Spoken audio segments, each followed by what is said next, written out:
Olá, que alegria ter a sua companhia. Hoje a gente começa uma jornada que é muito mais do que um estudo, é um convite à transformação. Vamos mergulhar juntos na primeira carta aos Coríntios e a ideia não é tratar esse texto como algo antigo, distante, mas sim como uma palavra viva, que fala diretamente ao nosso coração e nos chama de volta à essência do Evangelho. Vamos lá?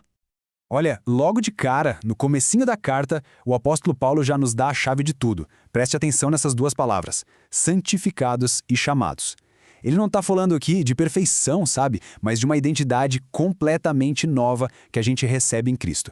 Não é sobre o nosso esforço, mas sobre o que Ele fez por nós. E a partir daí, vem esse convite maravilhoso para viver em comunhão com Ele e com todo o seu povo. Mas, afinal, qual é o propósito de uma jornada como essa? Bem, esse guia devocional nos propõe um caminho de escuta, uma escuta atenta, sabe? E de transformação de verdade.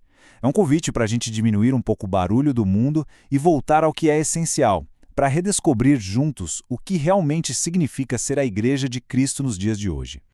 E a ferramenta que vamos usar para essa jornada é a Lectio Divina Evangélica. E calma, não é nada complicado. Não se trata só de ler para acumular informação. É uma leitura que se torna oração, uma prática super antiga que nos ensina a ouvir a palavra com o coração, a mastigar o seu significado, a responder a Deus e, o mais importante de tudo, a deixar que ela mude a nossa vida no dia a dia. E é aqui que a gente percebe porque essa carta, escrita há quase 2000 anos, fala tão diretamente com a gente. A igreja em Corinto era, nossa, super vibrante, cheia de dons, mas ao mesmo tempo profundamente problemática. Tinha divisão, orgulho, confusão moral. Isso não soa um tanto familiar? É quase um retrato da igreja de qualquer época, inclusive da nossa. Paulo nos lembra que a igreja não é um museu de santos, mas sim um hospital para pecadores em processo de cura. Um povo em construção que depende totalmente da graça de Deus. Tá, mas diante de tanto problema, qual é a solução que Paulo apresenta? Ele não chega com um programa de 5 passos ou uma fórmula mágica.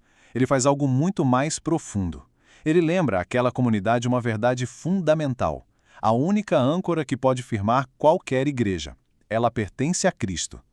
Tudo começa e termina nele.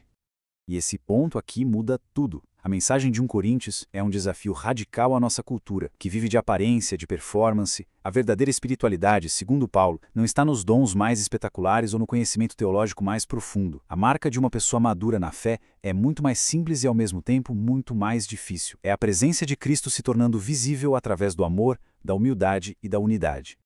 E não pense que isso é só uma teoria bonita, viu? Paulo é super prático. Ele vai nos detalhes do dia a dia. Ele mostra como o evangelho se traduz em ações concretas, no jeito que a gente serve e perdoa, na nossa busca por uma vida pura, na forma como o nosso culto deve construir e não dividir, e claro, como o fio que amarra tudo isso na prática do amor que imita o amor de Cristo. Se a gente pudesse resumir toda a ética de Paulo em uma única frase, seria esta aqui. Esse versículo se torna uma espécie de bússola para todas as áreas da nossa vida, sabe?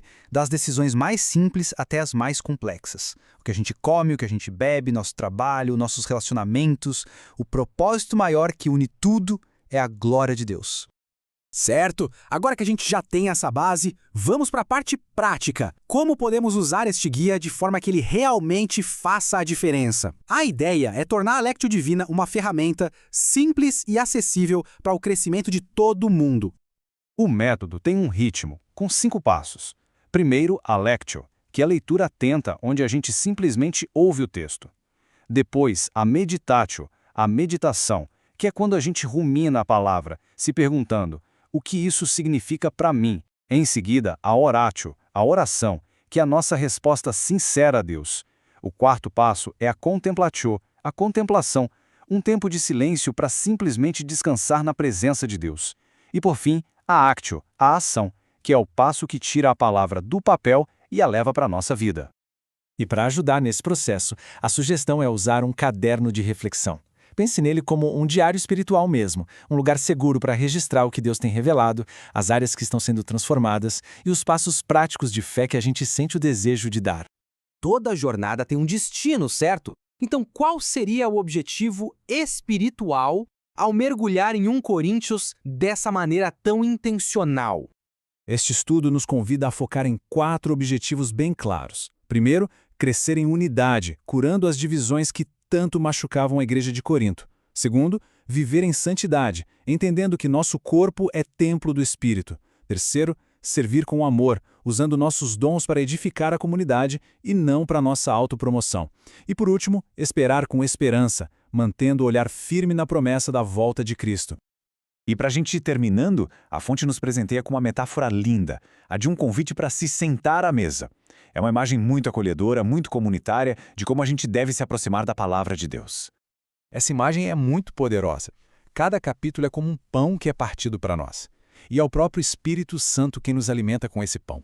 A palavra se torna sustento, alimento de verdade, nos oferecendo verdades que não só informam a nossa mente, mas que curam, corrigem e renovam a gente por dentro.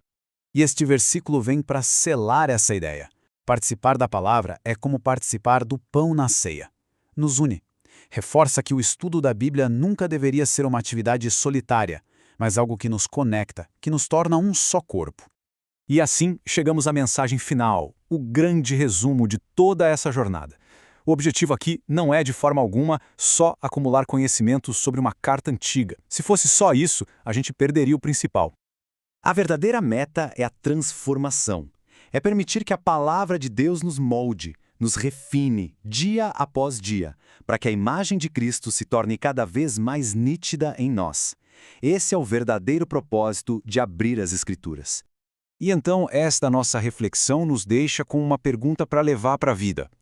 O que realmente significa, na prática, no nosso dia a dia, ter uma vida que está firmada na cruz? Uma vida que transborda amor e que é guiada pela verdade? Uma excelente questão para a gente continuar meditando.